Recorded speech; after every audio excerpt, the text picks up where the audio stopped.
Inilah yang dikatakan hakikat sholat. Kalau Bapak Ibu sholat tidak mengenal dan tidak memahami hakikat sholat, maka sholatnya sholat ritual.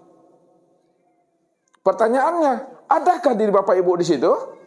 Tidak ada di Bapak Ibu di situ. Yang ada di siapa tuh? Diri Allah. Zat dengan sifat aja yang ada Bapak Ibu. Sifat juga sebenarnya tidak ada. Makanya dikatakan sifat itu ada di dalam tiada. Yang tiada itulah wujud yang sebenar ada. Itulah zat. Itu yang Allah. Yang sebenar-benarnya Bapak Ibu. Maka kenalilah diri Bapak Ibu itu. Kenalilah diri Bapak Ibu itu adalah sifat. Itu Muhammad. Siapa yang kenal sifat yang bernama Muhammad, pasti dia kenal diri zat. Karena Muhammad inilah wujud nyatanya rupa diri zat itu yang sesungguhnya Bapak Ibu. Esa itu. Jadi tidak ada gini-gini 3 kali angkat. Allah. Tak jadi juga angkatnya. Ya.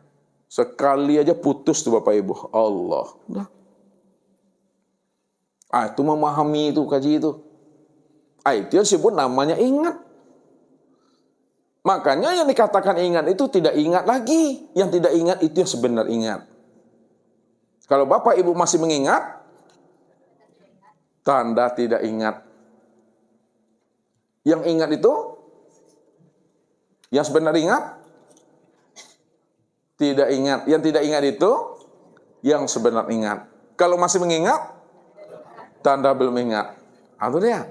Yang dikatakan sadar itu gimana, Jamal? Yang dikatakan sadar itu yang mana? Yang disebut sadar?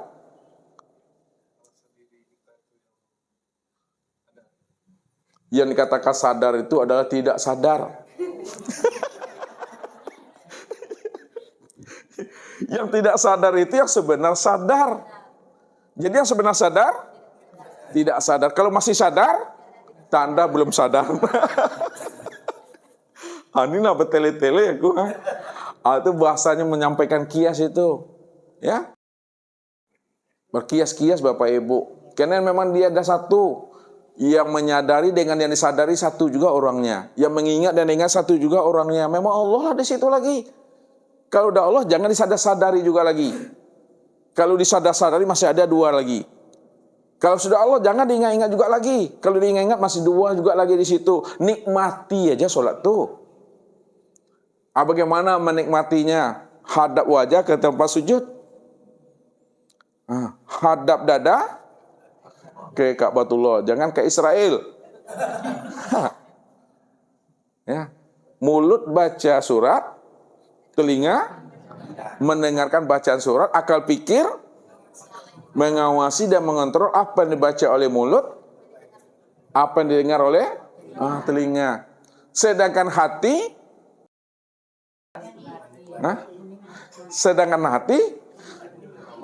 sudah menyaksikan Allah pada rasa menikmati perbuatan dirinya sendiri di situ.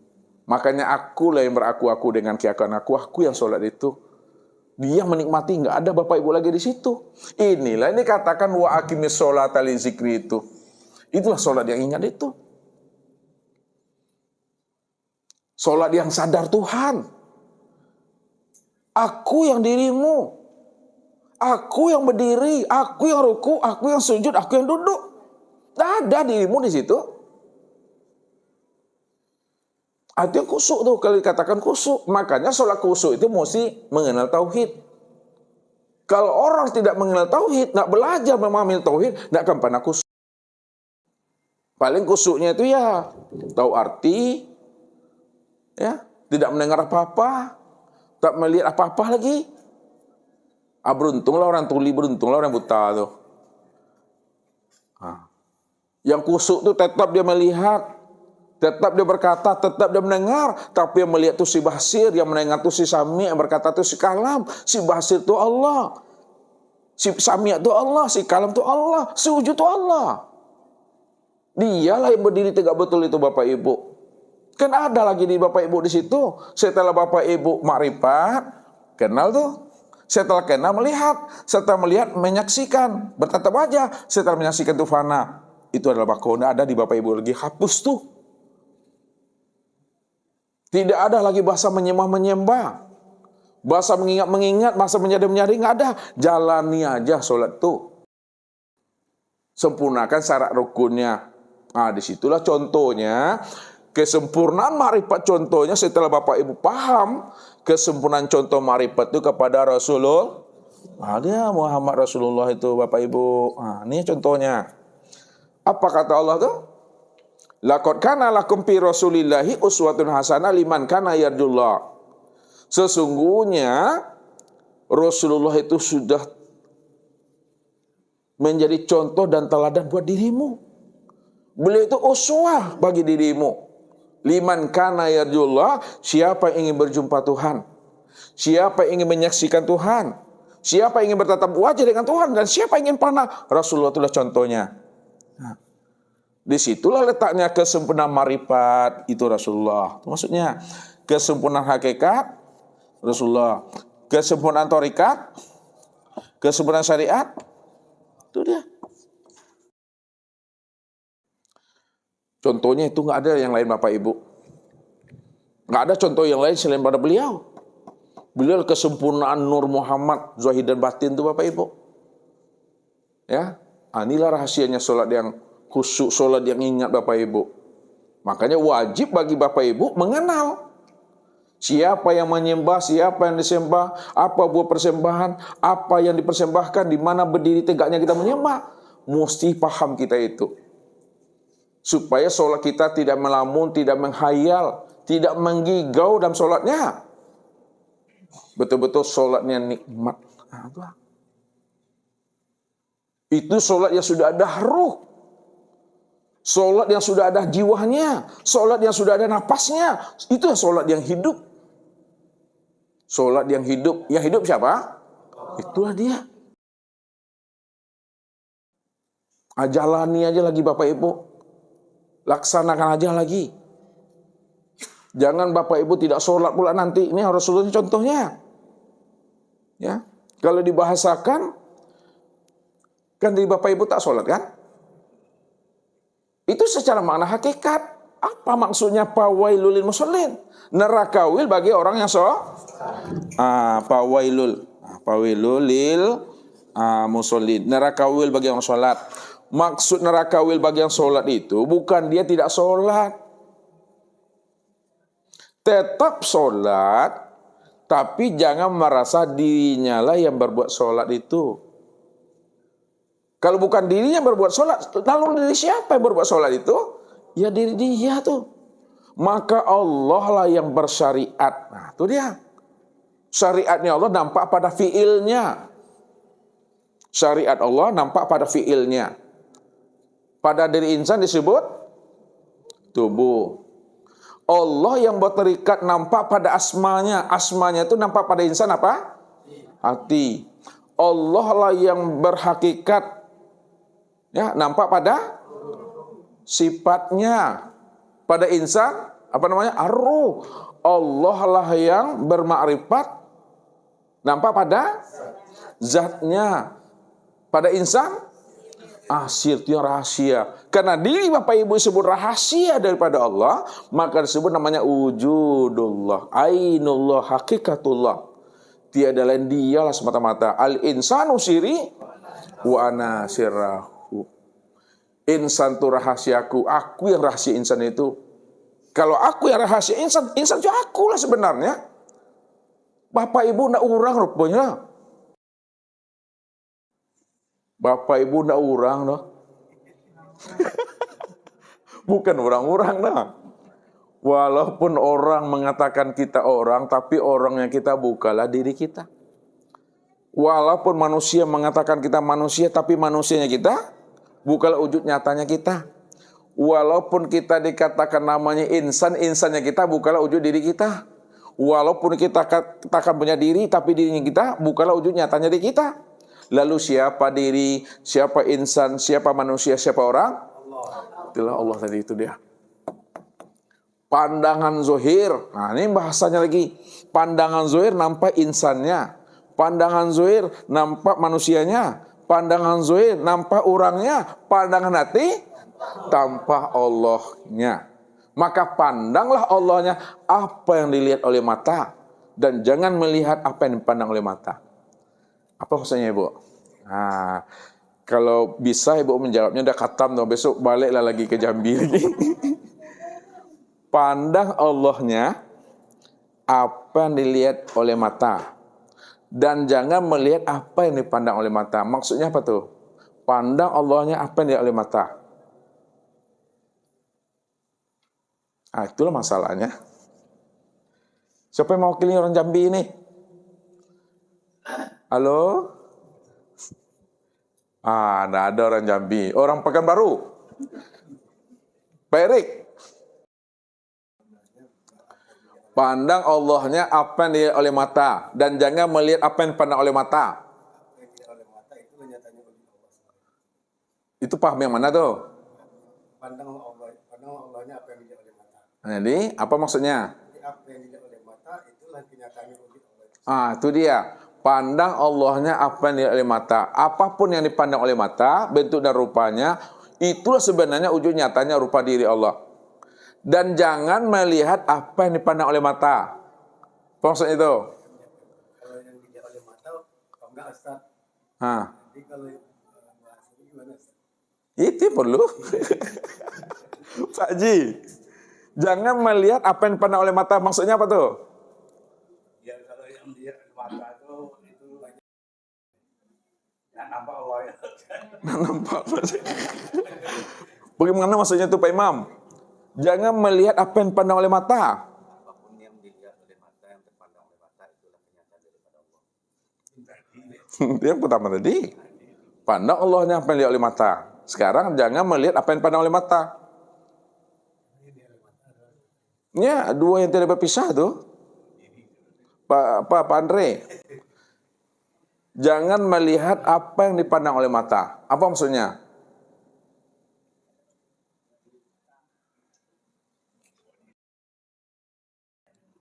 Pak Azwar.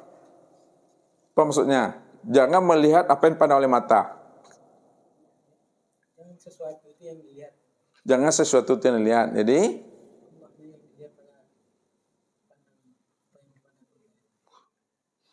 coba Pak Peri. Kalau lihat dengan mata itu buta. Lihat mata ke sini Pak. Kalau lihat itu di sini, jangan di sini. Coba ulang lagi. Jangan memandang apa yang dilihat dengan mata. Ah. Karena kalau dipandang dengan mata itu buta. Tapi dia dengan hati batin itu Allah. Allah yang dilihat. Maksudnya gimana tuh?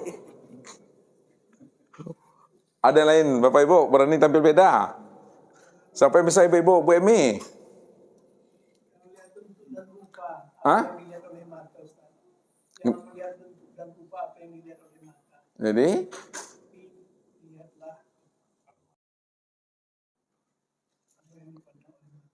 Udah, alhamdulillah. Lihat. Pandang Allahnya apa yang dilihat oleh mata. Itu maksudnya, apapun yang dilihat oleh mata, bentuk dan rupanya, itulah sebenarnya wujud nyatanya rupa Allah. Dan jangan melihat apa yang dipandang oleh mata. Kalau kita melihat apa yang dipandang oleh mata, yang nampak tiang, yang nampak dinding, yang nampak bapak ibu. Tapi pandang Allahnya apa yang dilihat oleh mata. Walaupun yang dipandang bapak ibu, alam sesuatu, itulah nyatanya rupa diri Allah itu. Makanya dikeluarkan rumusnya oleh para ulama yang kasab. Suhudul wahda fil kasra. Ini rumusnya. Suhudul wahda fil kasra. Fil kasra. Suhudul kasra fil wahda. Suhudul wahda fil wahda. Suhudul wahda fil kasra, apa artinya? Pandang yang banyak. Suhudul wahda fil kasra. Pandang yang satu pada yang banyak. Bahwa Allah itulah yang wujud nyata pada segala yang banyak niha. Itu dia maksudnya. Pandang yang satu pada yang banyak. Allah lah yang nyata. Allah lah yang wujud pada segala yang ada. Suhudul kasra fil wahdah. Pandang yang banyak pada yang satu. Bahwa segala yang banyak ini, inilah bentuk rupanya Allah. Suhudul wahdah fil wahdah. Pandang yang satu pada yang satu. Pandang Allah yang tanpa Allah. Allah lah yang memandang dan melihat akan rupa dirinya sendiri. Itu yang maksudnya. Rupa dirinya itu yang disebut namanya Muhammad. Muhammad itulah sifat. Di situlah Allah bercermin melihat dirinya di luar dirinya yang disebut namanya Muhammad. Muhammad itulah cermin untuk melihat dirinya di luar dirinya. Itu bahasa cara menghantarkannya. Ya. Itu rahasia pemahamannya Bapak Ibu. Jadi Allah itu dirinya. Muhammad itu wujudnya. Adam itu rupanya. Insan itu rahasianya. Itu bahasa apa nama itu? Bahasa hakikat namanya. Iya. Iya, Ma. Jangan takut, Ma. Itu bahasa hakikat. Bahasa ma'rifatnya, Rami. Boleh ya, bahasa ma'rifatnya gimana?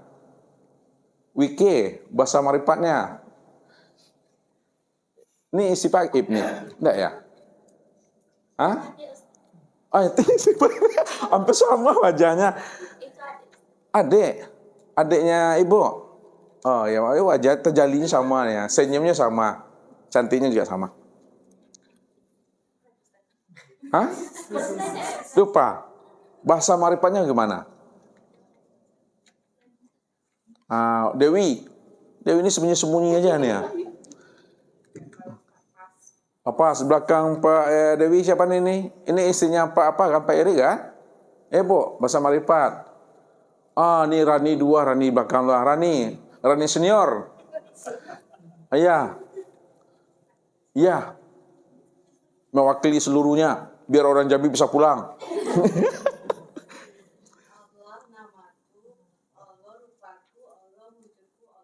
Alhamdulillah beruntung bini abangnya dapat bini.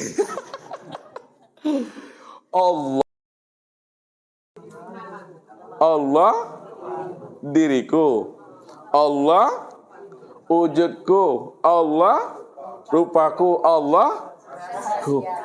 Tuh dia aku yang beraku-aku dengan diri aku tuh. Alhamdulillah, terima kasih Bapak Ibu sama Bu Rani. Wah, luar biasa tuh. Apa enggak sayang lagi sama ini? Bini orang makrifat. Sebelum makrifat jangan dibilang. Ya, di mata sandas itu menangi. Di jumpa ustaz itu betul-betul kata gitu ta. Sekarang alhamdulillah tenang batinnya. Ya kan? Lawi adalah menjadi kapal. Ada apa maksudnya itu? Lawi adalah menjadi kapal. Enggak akan karang-karang boleh dah.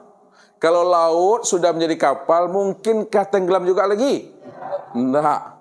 Kalau diri Bapak Ibu sudah nyata dirinya Allah, mungkin akan karam lagi? Tidak. Itu mesti dijaga tuh memahaminya. Ya Pak Abdul ya. Itu mesti dipahami. Jangan ragu. Kalau ragu Bapak Ibu apa kata Allah?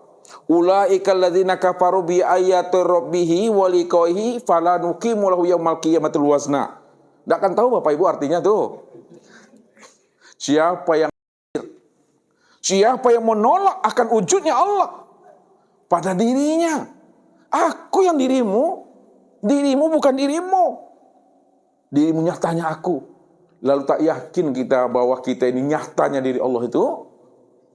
Tak yakin kita berjumpa Allah itu dalam satu wujud, satu rupa, satu nama, satu rahasia, satu diri. Ulaika habitat a'maluhum. Amalmu tidak ada nilainya. Hapus semuanya, sia-sia, meleleh, mencair. Fala nuqimu lahu yaumal qiyamatil wazna. Maka tidak ada satu pun yang bisa diperhitungkan lagi. Dah habis semuanya. Pahami itu. Jangan Bapak Ibu ragu dan bimbang. Pegang. Makanya dikatakan keputusan pandang itu pada Allah. Keputusan iman. Terbalik aku. Keputusan pandang pada Allah. Keputusan ilmu pada iman. Iman dengan ilmu apa bedanya? Keputusan pandang pada Allah. Keputusan ilmu pada iman. Apa maksudnya keputusan pandang pada Allah? Keputusan pandang, pandang ya, pada Allah. Keputusan kaji pada iman. Keputusan pandang pada Allah. Apapun yang Bapak Ibu pandang, maka yang terpandang itu adalah Allah. Nah. Keputusan kaji itu apa? Ilmu. Keputusan ilmu itu adalah pada iman itu apa? Iman itu menyaksikan Allah. Itulah dia tuh. Jadi keputusan pandang dan keputusan kaji itu sama-sama melihat Allah. Itu dia. Itu udah terang Allah tuh dah. Jadi Allah tuh nyata, kita saja yang buta. Galak aku. Ya. Allah tuh nyata Bapak Ibu, kita saja yang buta karena kita tak mengenal. Ya, siapa di kita yang sebenar-benarnya? Itu yang membuat tuh. Itu yang membuat kita berjarak dengan Allah, kesadaran itu yang sebenarnya. Jadi hilangkanlah keakuan dan kesadaran diri yang merasa wujud itu yang dihilangkan. Setelah kita hilangkan, rupanya memang sejak dahulu kita nggak pernah ada, Bapak Ibu. Kapan Bapak Ibu nggak pernah ada? Sejak dahulunya nggak pernah ada. Makanya jangan ngaku ada. Kapan di Bapak Ibu sejak dahulunya tidak pernah ada? Sejak Allah itu wujud, di situ Bapak Ibu nggak pernah ada tuh. Sejak Allah itu wujud, sejak Allah mengatakan inani Allah, sejak itu Bapak Ibu nggak pernah ada, maka jangan ngaku-ngaku ada. Itu maksudnya tuh. Kalau kita tidak ada, lalu siapa yang ada ini? Yang ada inilah wujud yang si maha ada. Wujud yang si maha ada, itu Allah itu. Kan di Bapak Ibu tidak ada kan? Lalu siapa yang ada ini sebenarnya? Inilah wujud yang maha ada itu. Itu yang Allah tuh. Itu maksudnya. Saya telah paham, ini penutup kaji. Saya telah paham, man arafallah, man kalla lisanahu. Siapa yang sudah kenal Allah? Allah yang awal, Allah yang akhir, Allah yang zahir, Allah yang batin. Allah yang wujud azalinya dahulu, sekarang yang akan datang. Dia yang melihat, dia yang mendengar, dia yang berkata, dia mengetahui, dia berkuasa, dia berkehendak, dia yang hidup. Kala lisanahu, ketika itu keluarlah lidah Bapak Ibu kata yang tiada terkatakan. Maksudnya tidak ada pengakuan di sini. Tidak ada pengakuan. Kalau tidak ada pengakuan itu maknanya diam. Itu maksudnya itu diam. Diam yang bagaimana? Diam di dalam paham. Paham yang bagaimana? Paham di dalam sadar. Sadar yang bagaimana? Sadar di dalam itu maksudnya Bapak Ibu. Itu yang kala lisanau itu. Ya, tidak ada ngaku-ngaku. Jadi Bapak Ibu belajar tauhid, jangan mengaku Tuhan. Apalagi jadi Tuhan, jadi Fir'aun nanti. Jadi belajar ilmu tauhid ini, kalau tidak mengaku Allah, kalau tidak jadi Allah, untuk mengenal dan memahami Allah saja yang ada dahulu, sekarang dan akan datang, dan kita nggak pernah ada, itu aja. Baru kita tahu makna la haula wala quwata illa billah itu Bapak Ibu. Itu rahasianya. Jadi mulai malam ini, detik ini Bapak Ibu udah mati. Kalau Bapak Ibu udah mati, kesempurnaan matinya Bapak Ibu apa? Hidup. Kalau diri Bapak Ibu tidak ada malam ini, kesempurnaan tidak adanya di Bapak Ibu itu jadi apa? Kalaulah di Bapak Ibu itu mati, lalu hidup, tiada lalu jadi ada. Siapa yang hidup dan siapa yang ada? Yang hidup dan yang ada itu hanya Allah. Amanah orangnya.